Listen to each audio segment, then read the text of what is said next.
Bismillahirrahmanirrahim. Assalamualaikum warahmatullahi wabarakatuh. Alhamdulillahi ala ihsani wa syukru lahu ala taufiqihi wa amtinani. Asyhadu an la ilaha illallah wahdahu la syarika lahu ta'ziman li sya'ni. Wa asyhadu anna Muhammadan abduhu wa rasuluhu da'ila ridwani. Allahumma salli alaihi wa ala alihi wa ashabihi wa ikhwani. Kita lanjutkan bahasan kita, babun nahyi an natfi asyaibi minal lihyah. Larangan mencabut uban dari jenggot, wa ra'si dari kepala, wa ghairihima dan dari selain keduanya.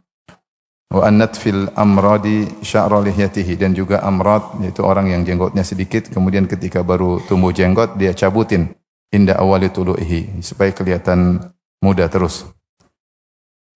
Kemudian Al-Imam Nawawi rahimahullah langsung membawakan hadis. Beliau berkata, an Amr bin Shu'aib an abihi an jaddihi radhiyallahu anhu anin Nabi sallallahu alaihi wasallam, dari Nabi sallallahu alaihi wasallam beliau berkata, qala la tantifu asyaiba fa innahu nurul muslim yaumal qiyamah.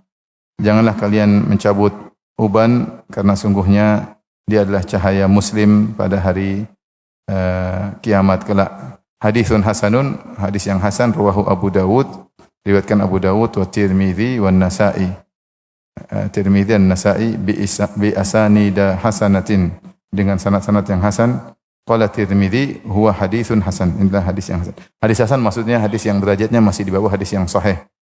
Ditinjau dari para perawi. Kalau perawi hadis-hadis yang sahih, perawinya adalah sangat kuat hafalannya, thiqat dan tamud dhabt ya. Tetapi kalau hadis-hadis yang hasan, perawinya masih di bawah derajatnya sehingga hadisnya disebut hasan. Dan hadis yang diterima hadis sahih dan hadis apa? Hasan ya. Tetapi masih diterima meskipun derajatnya tidak sekuat hadis yang sahih. Hadis ini di mana Rasulullah SAW melarang untuk mencabut uban. Kita tahu uban adalah pemberi peringatan, seperti Allah telah memperingatkan. Allah berkata, wa ja'akumun nadhir, dan telah datang kepada kalian pemberi peringatan. An-nadhir sebagian salaf menafsirkan dengan asyaib, yaitu uban. Uban, dan sebenarnya uban adalah peringatan ya, bagi seorang agar dia tidak lupa bahwasanya dia hidup di dunia hanyalah sementara. Allah berfirman, Allahul ladzi khalaqakum min dha'fin tsumma ja'ala min ba'di dha'fin quwwah. Dialah Allah yang telah menciptakan kalian dari suatu yang sangat lemah, dari air mani yang hina, air mani yang mima'in dafiq, dari air yang terpancar, mima'in mahin, dari air yang hina. Yang mungkin kalau kita semprot air tersebut kemudian masuk ke selokan tidak ada nilainya. Dari air mani yang hina yang keluar dari tempat yang hina dan masuk ke tempat yang hina, keluar lagi dari tempat yang hina. Allahul ladzi khalaqakum min dha'fin tsumma ja'ala min ba'di dha'fin quwwah. Kemudian dari kelemahan tersebut kalian menjadi kuat sampai pada usia muda. Ada yang mengatakan sampai usia 40 tahun. Tsumma ja'ala min ba'di quwwatin dha'fan wa syaibah. Setelah itu Allah menjadikan setelah kekuatan menjadi lemah dan kemudian menjadi tua. Yakhluqu ma yasha, Allah menciptakan apa yang Dia kehendaki. Demikian Allah ciptakan kita dengan model seperti itu, dari lemah, kuat, kemudian turun lagi. Wa huwal alimul qadir, dan Dialah Maha mengetahui dan Maha berkuasa. Ya. Kata Allah juga berfirman, "Wa man nu'ammirhu nunakkishu fil khalq, afala yaqilun."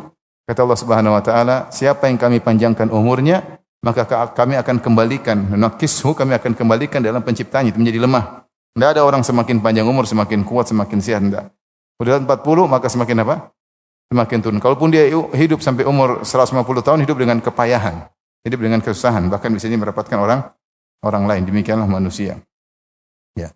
Maka di antara rahmat Allah, Allah menjadikan tanda-tanda peringatan bagi kita, agar kita ingat akan hari akhirat. Seandainya kita dibuat muda terus, dibuat gagah terus, tiba-tiba mati mendadak, kita nggak ada persiapan.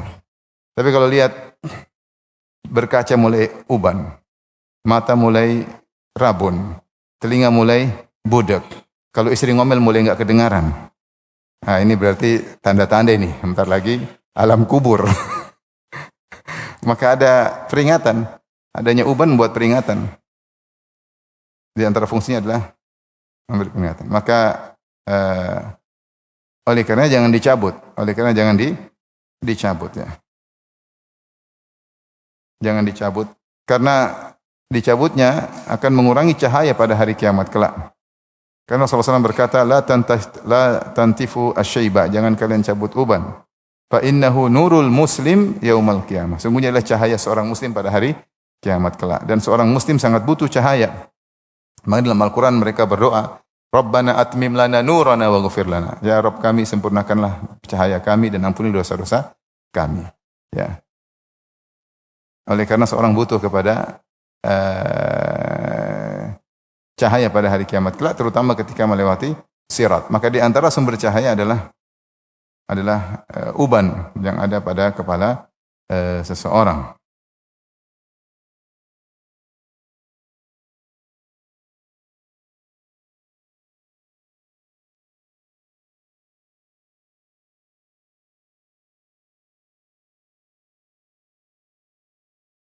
Dalam hadis yang lain, ya, Rasulullah SAW bersabda, La tantatifu syaiba fa innahu nurul muslim. Janganlah kalian cabut uban karena itu cahaya seorang muslim. Ma min muslimin yashibu syaibatan fil Islam. Tidaklah seorang muslim tua dalam Islam. Illa kataballahu lahu biha hasanah. Kecuali Allah catat setiap uban tersebut kebaikan. Wa rafa'ahu biha darajah. Dan dengan satu uban tersebut Allah angkat derajatnya. Wa hatta anhu biha khati'ah. Dan satu uban tersebut akan menghapuskan dosanya. Jika seorang dalam Islam sampai rambutnya uban, berarti dia banyak ibadah. Secara umum seorang mukmin lebih banyak ibadahnya dari maksiat secara umum. Maka ubannya menandakan sudah banyak dia beribadah. Semakin dia beruban menunjukkan sudah banyak dia hidup lama dan sudah semakin banyak beribadah. Sebagai tanda penghargaan Allah kepada orang yang sampai tua beribadah kepada Allah, maka ubannya tadi akan bercahaya, akan menjadi pahala setiap ubannya dan akan mengangkat derajatnya dan akan menghilangkan dosanya. Kalau gitu ngapain dicabut? Disemir oke, tapi jangan dicabut. Jangan dicabut. Kalau semir juga berusaha jangan yang hitam. Itu ada khilaf sebagaimana kita sebut di pertemuan sebelumnya, tapi sebaiknya kita hindarkan khilaf. Jangan yang hitam sehingga tetap kita tahu kita sudah berusia. Ya, sehingga kita lebih persiapan. Karena kematian subhanallah datang tiba-tiba tanpa didahului tanda-tanda, tanpa didahului rasa sakit sama sekali. Tiba-tiba seorang meninggal dunia. Baik. Apa hukum mencabut uban? Dan tadi Imam Nawawi rahimahullah taala juga menyebutkan uban yang dicabut di semua, baik di jenggot tidak boleh, ya. Di rambut tidak boleh. Ada sebagian ikhwan dia cabut yang di jenggot. Karena kalau uban di jenggot kelihatan tua banget. Aduh, udah enggak gagah. Cabut lagi. Setiap ada yang putih dia cabut. Setiap ada yang putih dia cabut. Ya. Di rambut mungkin lebih enggak begitu kelihatan. Bisa itu pakai songkok. Tapi kalau di jenggot apa? Kelihatan. Maka dicabut-cabut. Terus kalau dicabut tumbuhnya hitam. Kalau dicabut tumbuhnya hitam atau putih lagi? Putih lagi? Udah pernah coba? Dicabut, enggak boleh. Kamu disemir, oke, dicabut. Karena jenggot udah putih, mau badan kekar tetap aja kelihatan apa? Tua, sudah tidak gagah. Maka dia tidak ingin kelihatan enggak gagah, dia cabutin apa? Putih. Rugi sebenarnya, rugi, ya. Demikian juga meskipun tidak putih di sini beliau mengatakan wa annat fil amrad sya'ra lihyatihi. Meskipun belum putih, jika seorang yang amrad seperti ada anak muda yang jenggotnya sedikit seperti saya misalnya, begitu baru muncul dia cabut sehingga dia tidak mau ada jenggot sehingga tetap kelihatan apa? Muda. Kalau tidak ada jenggot kelihatan apa? Muda, sehingga cabut. Ini juga tidak boleh. Kata An-Nawawi wa annat fil amradi sya'ra lihyatihi inda awali tulu'ihi. Dan seorang amrad yang memang dia jenggotnya sedikit, misalnya cuma 5, cuma 7, setiap muncul dia cabut. Karena mungkin bagi dia kalau cuma 7 kelihatan enggak baik, kelihatan 8 enggak baik, ya. Dulu saya jenggot cuma sedikit diganggu. Ustaz Firanda jenggot Pancasila. Iyalah, kata saya. Cuma dikit dibilang jenggot Pancasila. NKRI memang kita. Jadi diganggu memang. Jadi kalau dikit kelihatan apa? Lucu, ya. Sampai saya ketemu anak kemarin mungkin setahun lalu, ada yang bilang, "Ustaz baru tumbuh jenggot." anak umur 7 tahun. Ini canda apa ngejek kata. Dia benar, dia bilang, "Assalamualaikum, Ustaz baru tumbuh jenggot." Dipikir pakai obat kali. Padahal enggak. Jadi mungkin kelihatan jelek dia cabut, atau tetap kelihatan sebagai seorang yang handsome atau ganteng dengan tanpa jenggot. Ini juga dilarang meskipun tidak putih. Apalagi kalau putih rugi karena ada hikmahnya. Putih itu Tadi apa hikmahnya? Jadi cahaya pada hari kiamat menghilangkan apa? Mengangkat apa? Derajat, menambah pahala, mengurangi apa? Dosa. 4 manfaat. Sayang, kalau mau disemir jangan dicabut. Nah, apa hukumnya mencabut jenggot? Maka khilaf di kalangan para ulama, ya. Menurut 4 mazhab, hukumnya makruh.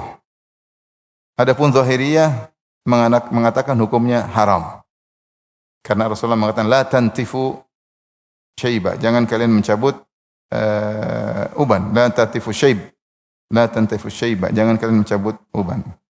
Dan hukum asal larangan adalah haram sampai ada dalil yang memalingkan dari haram menjadi makruh. Adapun 4 mazhab, mereka memandang ini berkaitan dengan adab. Dan adab-adab pada asalnya adalah untuk anjuran bukan pada kewajiban. Adab-adab adalah anjuran bukan kewajiban, larangan-larangannya pun bukan pengharaman tapi pemakruhan. Ini ada kaidah di antara mereka. Semua yang terkait adab secara umum, larangan-larangan yang menuju tidak sampai pada kewajiban hanya sekedar sunnah, perintah-perintahnya tidak sampai wajib hanya sunnah, dan larangan-larangannya tidak sampai haram tapi cuma sampai makruh. Tapi ini tentu kaidah mungkin tidak mutlak. Tapi intinya Zahiriyah mengatakan haram. Secara umum mau makruh atau haram, maka mencabuti uban hukumnya rugi. Hukumnya rugi. Mengurangi cahaya pada hari kiamat kelak. Kita sangat butuh cahaya pada hari kiamat. Lah bagaimana orang-orang munafik Allah sebutkan yauma yaqulul munafiquna wal munafiqatu lil ladzina amanu unzuruna naqtabis min nurikum qila irji'u wara'akum faltamisu nura. Berkatalah lelaki-lelaki munafikin dan wanita-wanita munafiqat, mereka berkata kepada orang beriman, unzuruna, tunggulah kami, naktabis min nurikum, jangan dulu pergi, kami ingin ambil secercah cahaya dari kalian. Mereka butuh cahaya untuk lewat apa? Sirat. Jadi kita punya cahaya, kita buang-buang cahaya tersebut, sayang. Tapi tadi ini tidak sampai haram menurut 4 mazhab. Adapun menurut Zahiriyah hukumnya apa? Haram. Wallahu alam bishawab.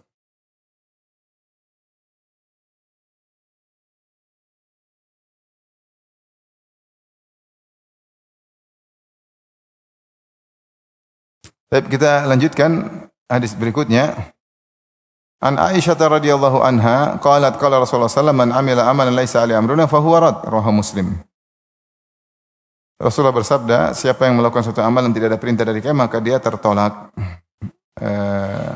Hadis ini wallahu alam dibawakan oleh Imam Nawawi sepertinya tidak ada hubungannya dengan masalah mencabut jenggot. Namun bisa jadi ada perbuatan sebagian orang di zaman beliau yang menganggap itu baik, mencabut jenggot adalah baik. Maka seakan-akan beliau mensyaratkan menganggap baik mencabut jenggot adalah bid'ah. Mungkin di zaman Allah alam, karena secara zahir tidak ada kaitannya.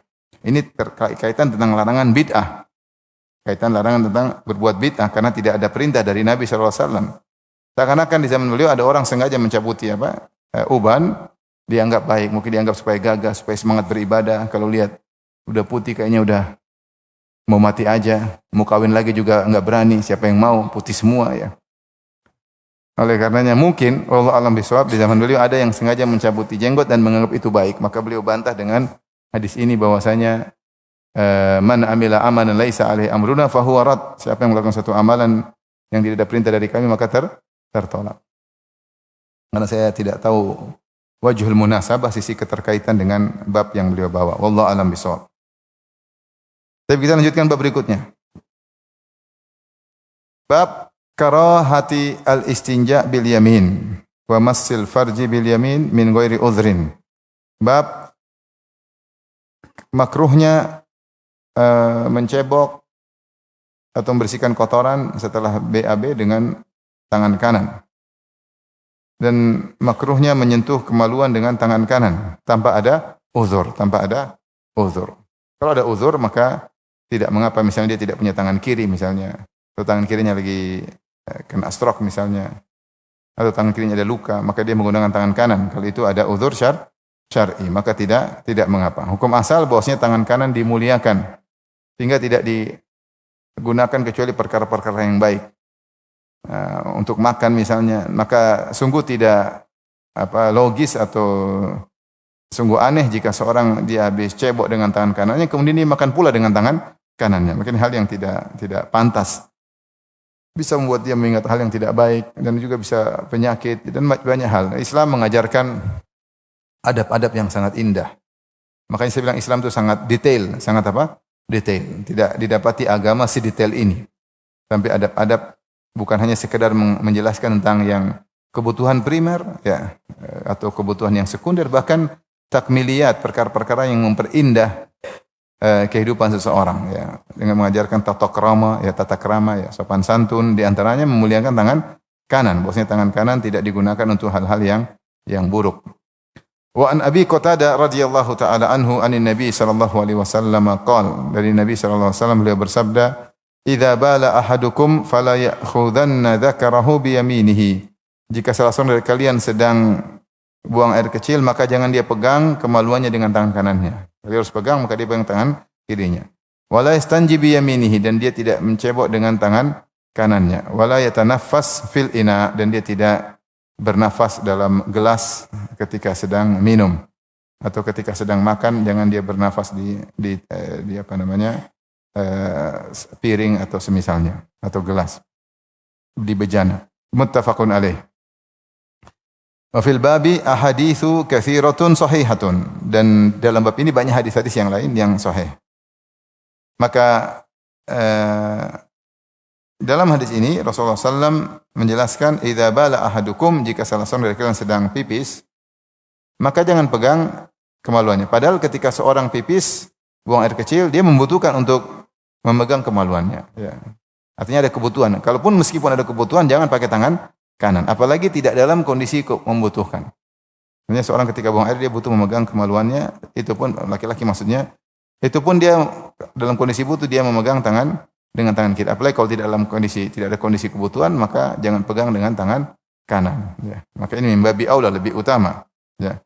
Lebih utama. Ya. Dan demikianlah Nabi SAW membiasakan atau memerintahkan untuk seorang memuliakan tangan kanannya. Ya. Dalam perkara-perkara yang baik maka menggunakan yang kanan, perkara-perkara yang buruk maka menggunakan yang kiri. Ya. Sebagian dalam hadis ya, karena Nabi SAW yuhibbu tayammunu fi tanaulihi wa tarajjulihi wa tuhurihi wa fi sya'nihi kulli. Rasulullah SAW suka mendahulukan yang kanan dalam perkara-perkara yang baik, itu dalam ketika menyisir rambut, pakai sendal tangan kanan, ketika sisir bagian kepala kanan terlebih dahulu baru bagian kepala kiri. Kalau pakai sendal sepatu kanan dulu baru kiri.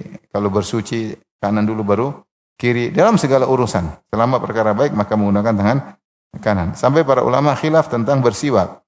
Kalau siwak tangan kanan tangan kiri, maka khilaf di kalangan para ulama. Ada yang mengatakan karena bersiwak adalah membersihkan kotoran, maka pakai tangan kiri. Ada yang mengatakan pakai tangan kanan, itu sunnah Nabi SAW. Karena Nabi SAW suka bersiwak, maka pakai tangan kanan. Dan siwak terkadang, karena kotoran terkadang hanya sekedar untuk menjalankan sunnah, untuk memperharum. Jadi bukan mesti kotor, tapi untuk memperharum. Intinya sampai para ulama khilaf tentang siwak kanan atau kiri ya. Intinya siwaknya sunnah, cuma tangan kanan kiri ada khilaf. Apakah ditinjau mendominasi dari sisi kotoran yang kita bersihkan, atau yang mendominasi adalah hal yang dicintai oleh Nabi SAW. Karena Nabi mengatakan, laula an asyqa ala ummati la amartuhum bisiwaki inda kulli wudu. Kalau tidak memberatkan umatku, aku akan perintahkan umatku untuk bersiwak setiap kali wudu. Dalam riwayat ma'akulli salat, kalau tidak memberatkan umatku, aku akan perintahkan umatku untuk bersiwak setiap kali salat. Setiap kali salat. Maka disunnahkan kalau mau salat pakai siwak ya. Kalau siwak alhamdulillah mudah, taruh di sini, taruh di telinga bisa. Tapi kalau sikat gigi kan aneh, taruh sini. Taruh sini. Intinya maksudnya para ulama bahas tentang masalah tangan kanan dimuliakan, tangan kanan dimuliakan. Maka dia yang memberi, dia yang menerima tangan kanan. Di antaranya ketika buang hajat, jangan pakai tangan kanan, tapi pakai tangan kiri ketika memegang kemaluan. Mendalil bahwasanya ketika seorang memegang kemaluan, usahakan tidak menggunakan tangan kanan. Dia perlu memegang kemaluan, entah menggaruk misalnya, membersihkan, dia berusaha pakai tangan kiri sebisa mungkin, kecuali ada uzur. Ada uzur, misalnya tidak bisa kecuali tangan kanan juga ikut nimbrung, ya harus pakai tangan kanan. Kalau nggak bisa ya bagaimana lagi ya? Bagaimana lagi ya? Kecuali ada uzur tadi, ada uzur. Makanya beliau mengatakan min ghairi uzur, tanpa uzur. Kalau ada uzur pakai tangan kanan, ya harus pakai tangan kanan. Mohon maaf, kalau mencukur gimana caranya? Bisa tangan kiri aja? Susah kan, harus ada yang cukur, ada yang pegang ya, seperti itu ya. Intinya kalau ada uzur enggak ada masalah. Mungkin dia pegang tangan kiri kemudian dia mencukur dengan tangan kanan. Wallahu a'lam bishawab.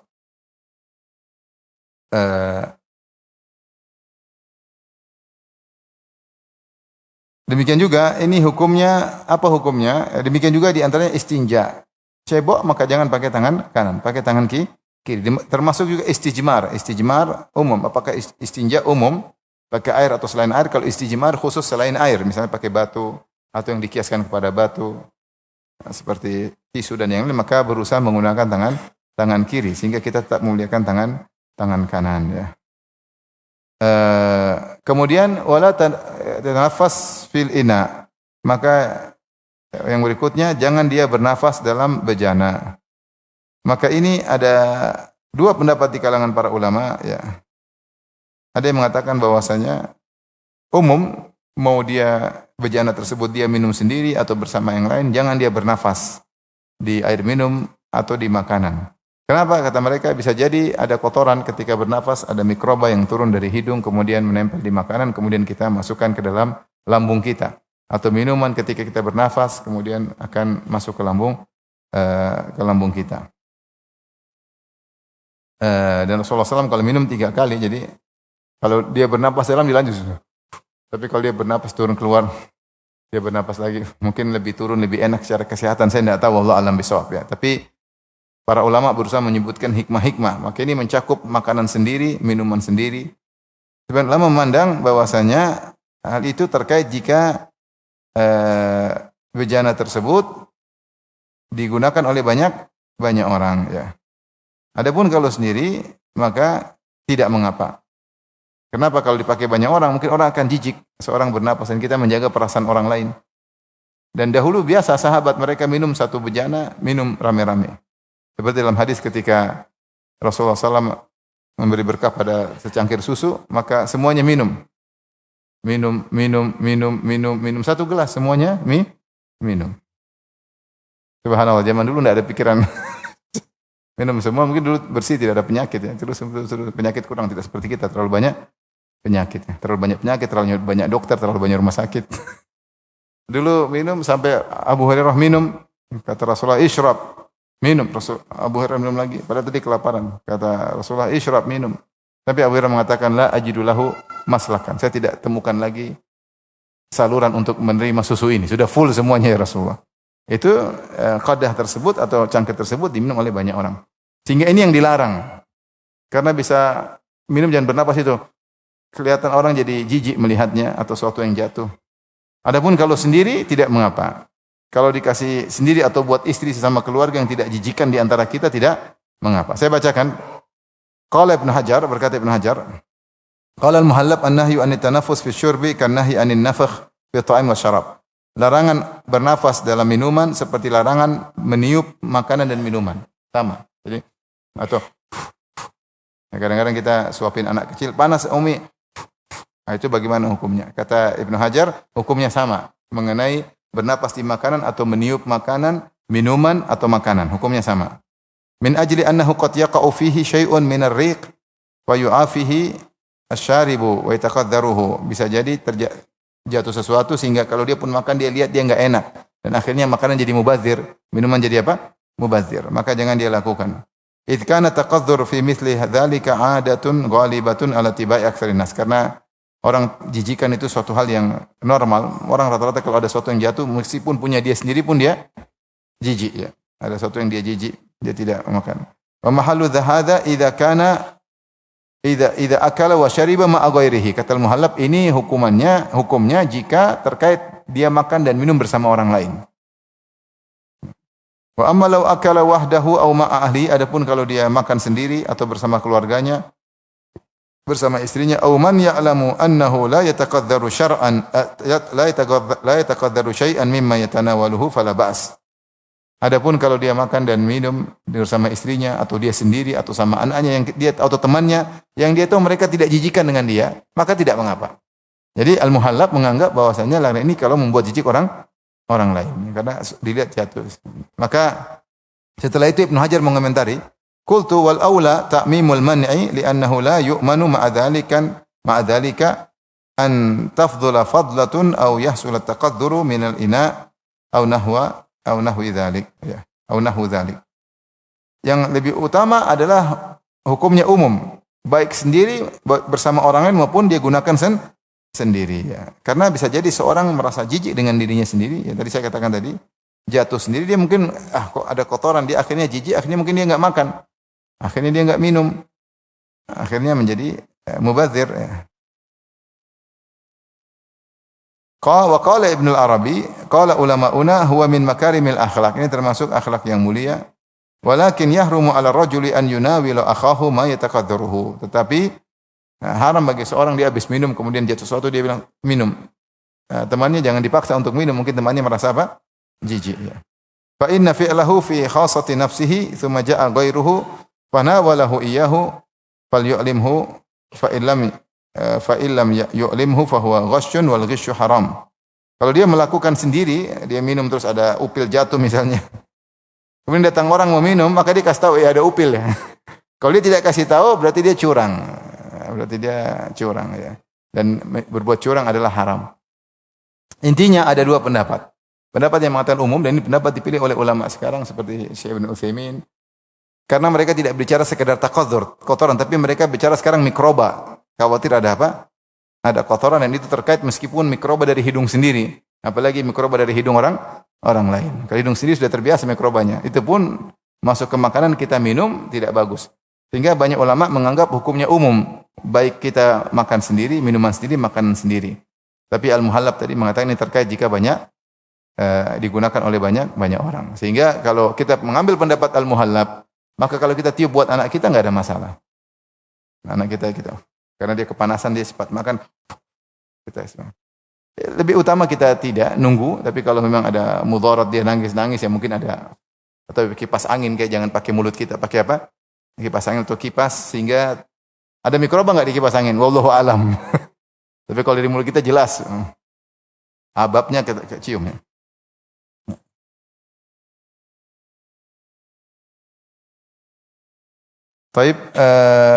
Tapi tadi dikatakan min ghairi uzur. Kalau ada uzur maka lain cerita. Misalnya kita kelaparan, kita harus tiup cepat ya, enggak apa-apa. Ada uzur, kalau enggak dia kelaparan. Tapi kalau tanpa uzur mending kita tunggu atau kita pakai kipas sehingga tidak kita bernapas di makan atau minuman tersebut. Tapi pendapat Al-Muhallab lebih ringan, dia berkata kalau untuk sendiri tidak jadi masalah. Wallahu alam bisawab. Ini terkait dengan illah kenapa dilarang. Sebab dilarang wallahu alam bisawab.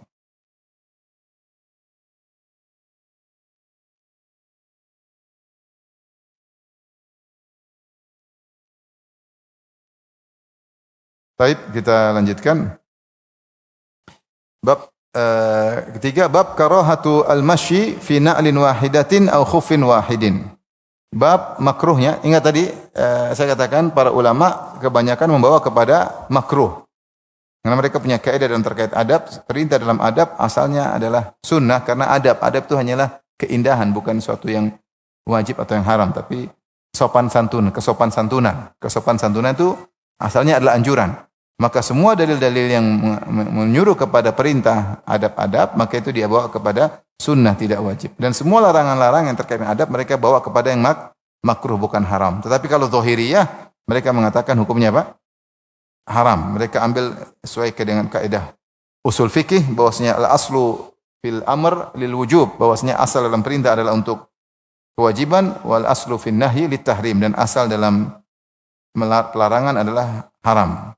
Oleh karenanya yang mengharamkan hal ini memegang kemaluan dengan tangan kanan, kemudian beristinja dengan tangan kanan dan meniup, larangan meniup makanan, yang mengharamkan tidak banyak, di antaranya az-zahiriyah. Sebagaimana tadi masalah pertama juga masalah mencabut apa? Uban, mereka mengharamkan. Dan di antaranya Imamul Haramain yaitu Al-Juwaini dari madhab Syafi'i dan terkenal ulama fikih ya. Dia memandang haramnya beristinja dengan tangan kanan. Meskipun kebanyakan ulama memandang hukumnya makruh, tapi Imamul Haramain menganggap hukumnya haram, dia membawa kepada zahir dalil karena larangan. Wallahu a'lam bishawab. Ini masalah khilaf tentang hukumnya makruh atau haram.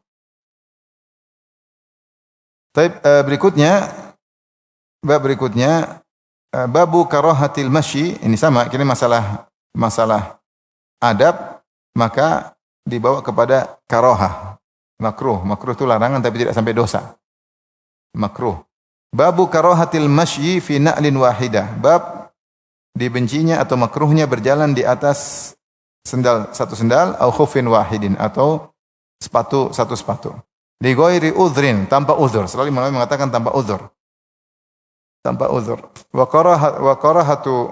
karahati lubsi na'li wal khuffi qa'iman li ghairi udhrin. Dan juga dimakruhkan memakai sendal atau sepatu dalam kondisi berdiri tanpa uzur.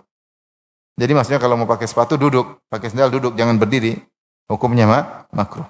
Tapi kita bawakan hadisnya, Imam Nawawi membawakan hadisnya an Abi Hurairah radhiyallahu anhu, dari Abu Hurairah radhiyallahu anhu anna Rasulullah sallallahu alaihi wasallam qaal, bahwasanya Rasulullah sallallahu bersabda, la yamshi ahadukum fi na'lin wahidah.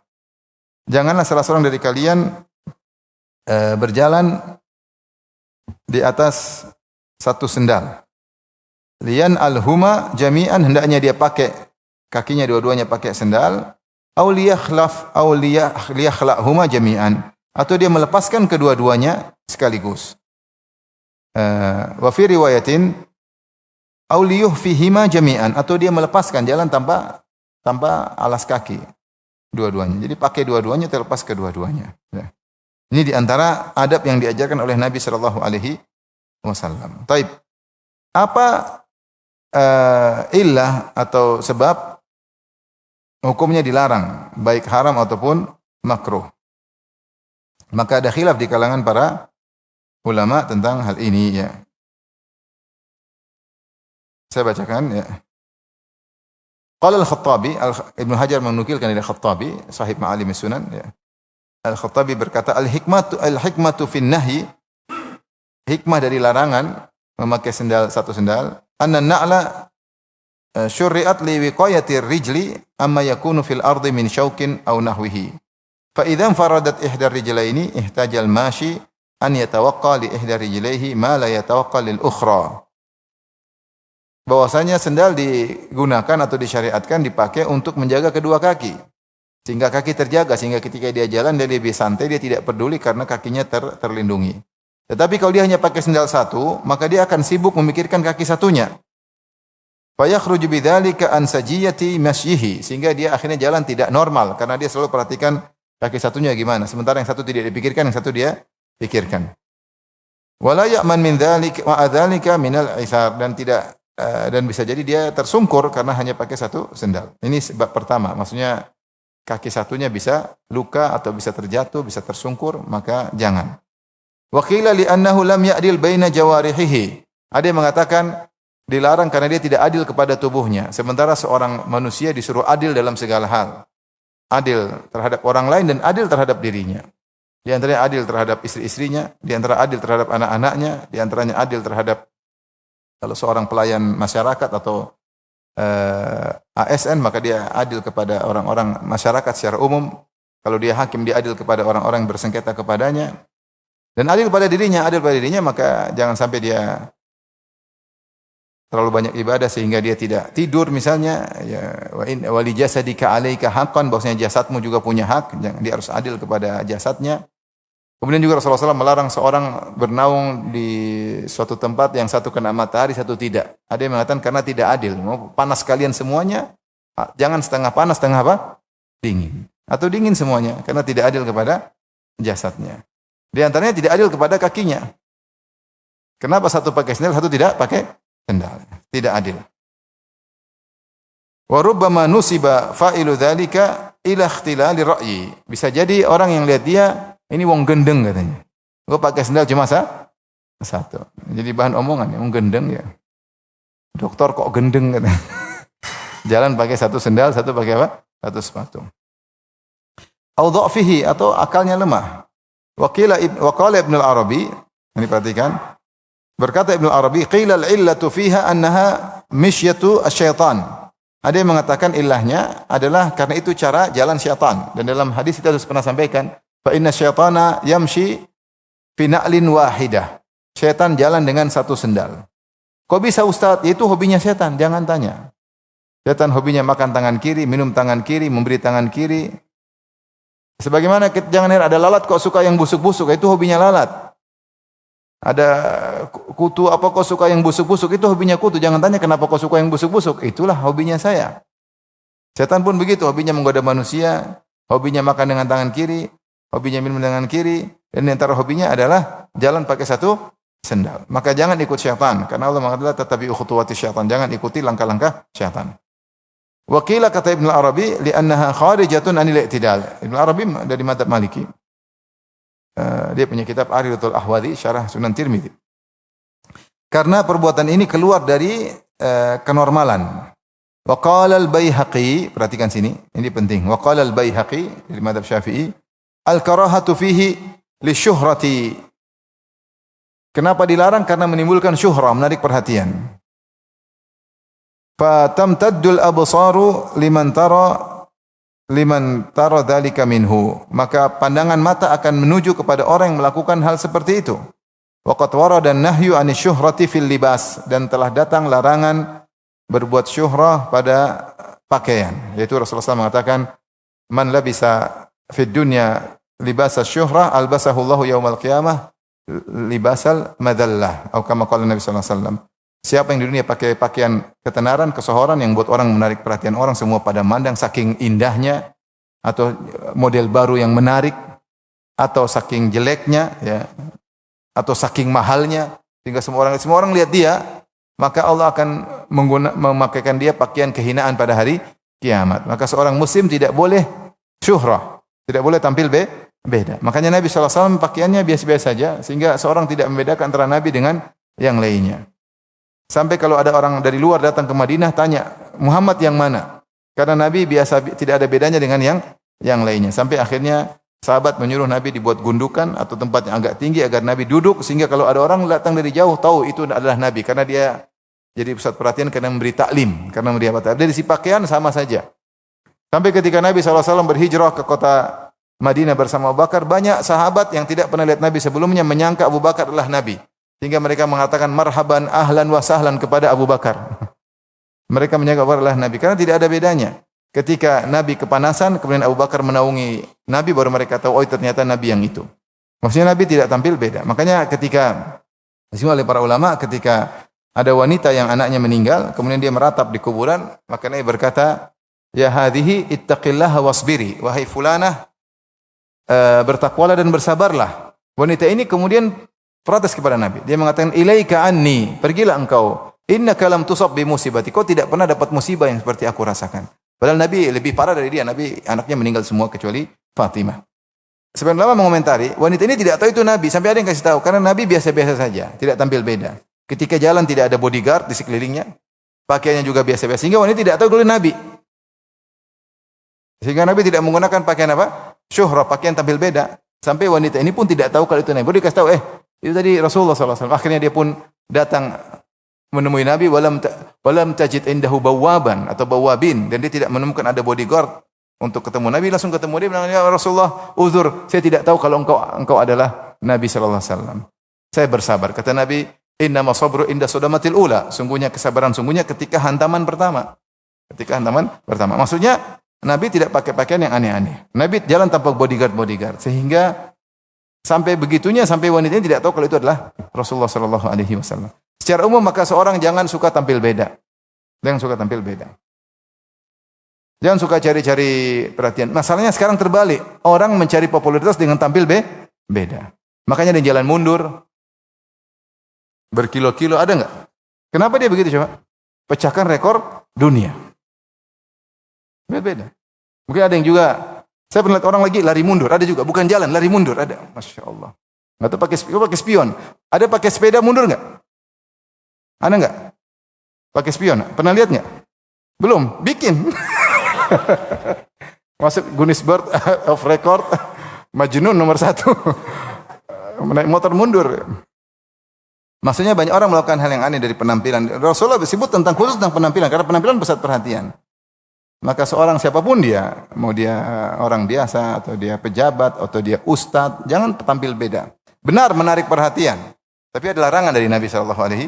Ini cara terbaik agar orang pusat perhatian, sehingga kemudian followers menjadi banyak, viewers menjadi banyak. Iya, tapi Rasulullah larang. mencari ridha manusia atau ridha Allah Subhanahu wa taala. Maka seorang wajar-wajar saja, tidak usah aneh-aneh sehingga menarik pusat perhatian. Demikian juga dalam hal yang lain. Di antara pakaian yang kita gunakan adalah kendaraan. Jangan kalau kita pakai kendaraan kita sengaja untuk tampil beda. Kalau memang itu ada kebutuhan enggak ada masalah. Tapi kalau kita untuk tampil beda jadi pusat perhatian, motor baik-baik kita ganti knalpotnya wong wong wong wong. Semua orang terganggu, bukannya mencela dimaki-maki sama orang. Kenapa dia pakai yang bunyi besar? Untuk menarik perhatian. Pakai motor aneh-aneh. Kalau dia memang tidak punya uang, dia bikin motor aneh-aneh. Atau memang karena kebutuhan lain cerita. Tapi kalau untuk menarik perhatian, tidak boleh. Secara umum, Islam, orang muslim, tidak usah aneh-aneh. Jangan menarik perhatian. Namanya syuhrah. Maka ini harus diperhatikan. Maka di sini Al-Baihaqi mengatakan dilarangnya memakai satu sendal karena syuhrah. Karena orang lihat semua jadi perhatian. Akhirnya itu yang tidak-tidak. Dikatakan akalnya enggak beres dan yang lainnya.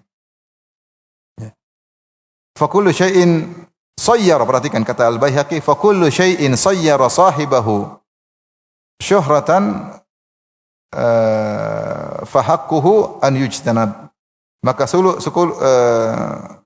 seluruh perkara yang menjadikan seorang terkenal menjadi syuhrah, menjadi pusat perhatian, maka hendaknya dijauhi. Jangan lakukan sesuatu yang menimbulkan hal yang menarik perhatian. Tapi manusia suka diperhatikan, itu masalahnya. Bikin aneh-aneh, bikin status aneh-aneh. Sehingga maunya jadi buah bibir jadi pusat perhatian. Baik. Intinya seorang kalau mau pakai dua-dua atau tidak pakai dua-dua. Rasulullah SAW terkadang berjalan tidak pakai alas kaki. Dan itu boleh terkadang ya. Karena supaya tidak terlalu duniawi. Makanya Rasulullah SAW mengatakan bahwasanya al-badadatu minal iman. Bahwasanya kesederhanaan, kecuekan dengan dunia adalah bagian dari iman. Sesekali kita enggak usah terlalu jesnes, biasa-biasa saja. Biasa-biasa saja. Maka Rasul terkadang jalan tidak pakai sendal. Padahal sendal adalah perhiasan bagi seseorang. Tapi Rasulullah terkadang sengaja meninggalkan sendal. Jalan tidak pakai sendal. Karena Rasulullah SAW melarang kita rafahiyah. Sahabat kita tanya, ada sahabat yang melakukan. Kenapa kau melakukan demikian? Rasulullah jalan begitu. Dan Rasulullah melarang kami untuk hidup mewah-mewah. Dan Rasulullah mengatakan al-badadatu minal iman. Bahwasanya kesederhanaan bagian daripada iman. Bagian daripada iman. Hadis berikutnya wa anhu qala sami'tu Rasulullah sallallahu alaihi wasallam yaqul idzan qata'a shis'u na'li ahadikum fala yamshi fil ukhra hatta yuslihaha. Jika tali sendal salah seorang dari kalian terputus, maka jangan pakai satu sendal sampai dia perbaiki satunya baru berjalan dengan dua sendal tersebut. Berjalan dengan dua sendal tersebut. Ini sama seperti anak tadi, tali sendal jangan akhirnya ke satunya masih rusak kita pakai satu aja. Pakai satu aja baru satunya kita tidak pakai. Jangan. Perbaiki dua-duanya. Perbaiki satunya sehingga jalan berdua-duanya. Kalau enggak kita lepas baru kita jalan kaki. Kenapa enggak pakai sendal? Sendal rusak. Akan dimaklumi. Dan sunnah Nabi terkadang boleh sendal jalan pakai tanpa alas kaki. Tanpa sendal. Agar menunjukkan kesederhanaan. Melepaskan kehidupan kemewahan. Terkadang seperti itu. Maksudnya sering sama teman-teman. Kalaupun antum uang banyak jangan selalu naik bisnis kelas. Apalagi enggak punya uang. Punya uang terkadang naik ekonomi. Terkadang naik bisnis kelas ya. Bukan saya canda kalau naik bisnis kelas ekonomi yang sampai yang ekonomi dulu daripada yang bisnis. Kenapa? Karena pesawat kalau mendarat roda belakang dulu kan, baru roda depan. Meskipun yang turun bisnis dulu. Mau saya jangan selalu harus mewah ya. Kadang kita terbawa style hidup terkadang membuat kita jadi keren-kerenan sehingga kita lupa bahwasanya hidup cuma sementara. Sehingga kita terpesona dengan dunia sehingga mati susah karena banyak kemewahan yang sudah kita miliki. Sehingga kalau kita keluar terkadang sederhana kita merasa rendah, merasa orang akan menghina kita, merasa jati diri kita rendah. Justru kita rendah karena orang menilai kita dengan harta, harusnya bukan. Orang yang hebat dia tidak dinilai dengan harta, dinilai dengan akalnya, dinilai dengan kedewasaannya, dinilai dengan kata-katanya, dinilai sopan santunnya. Jadi kalau dia tidak mewah, dia tidak merasa pede. Azan kan? 2 menit kita akhir. An Jabir anna Rasulullah SAW berkata, "Naha an yanta'ila rajulu qa'iman." Rasulullah SAW melarang untuk memakai sendal dalam kondisi berdiri atau pakai sepatu dalam kondisi berdiri. Hadis ini diperselisihkan oleh para ulama, hadisnya sahih atau hadisnya dhaif. Syekh Albani mengatakan sahih dengan majmu' turuq. Majmu' turuq itu karena riwayatnya banyak maka menjadi hukumnya hasan atau sahih. Rasulullah melarang seorang memakai sendal berdiri. Jadi kalau kita sendal duduk, pakai sepatu duduk. Namun hadis ini ditafsirkan oleh banyak ulama dan Syekh Utsaimin di antaranya mazhab Maliki, di antara mazhab ulama yang lain, bahwasanya ini jika sendal susah untuk dipakai. Sehingga seorang ketika memakai sendal dia susah, maka jangan paksakan pakai berdiri. Hendaklah pakai duduk. Tapi kalau sendal seperti kita sendal mudah dipakai, maka hendaknya duduk. Kalau sepatu terkadang susah, maka jangan paksa pakai sepatu berdiri. Duduk. Karena nanti kalau khawatir jatuh, khawatir tersandung, khawatir enggak seimbang, orang lihat. Bahkan sebenarnya mengatakan khawatir dia buang angin ketika sudah pakai berdiri, karena dia tidak bisa mengontrol dirinya. Khawatir kita pakai sendal kemudian buang angin, maka sebaiknya dalam kondisi duduk agar terlihat normal. Maka hadis ini kalaupun sahih maka dibawakan kepada jika susah memakai sendal atau sepatu tersebut. Jika mudah maka tidak mengapa pakai dalam kondisi berdiri karena yang dikhawatirkan tidak terjadi. Wallahu a'lam bishawab. Demikian saja wabillahi taufiq. Assalamualaikum warahmatullahi wabarakatuh.